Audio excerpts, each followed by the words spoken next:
Xitayda peýda bolan koronavirus keteli onlarça ýurda giňden ýaýrap barýan wagty Xitaýyň Petrochayna neft gaz kompaniýasy 5 martda tebii gaz importlary boýunça force majeure eglan etdi. Bu karar bilen Xitay daşary ýurtlardan import edýän gazynyň göwrümini azaldýar.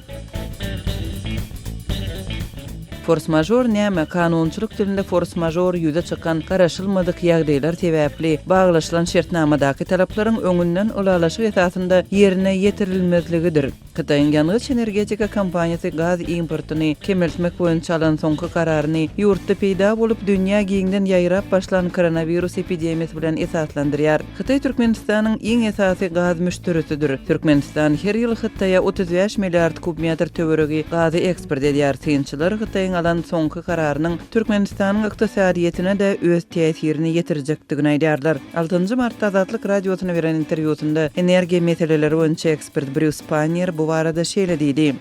This is bad news for Turkmenistan. It obviously took a lot of people by surprise. Bu Türkmenistan üçin uly waka. Bu täzelik köp adamy geň aldyrdy. Xitaýa ýeberilýän gaz bilen Türkmenistan ondan alan algysyny ýygyna töleýär. Xitaýyň gaz importyny azaltmak diýmeklik Türkmenistan üçin girdejiden galmaklyk diýmekdir. Ýöne bu diňe bir Türkmenistanyň girdejiden galmagy diýmek däldir. Eýsem, onuň kardy üçin öňkü töleýän puluny belenen tertipde ýygyna töläp bilmejegini aňladýar.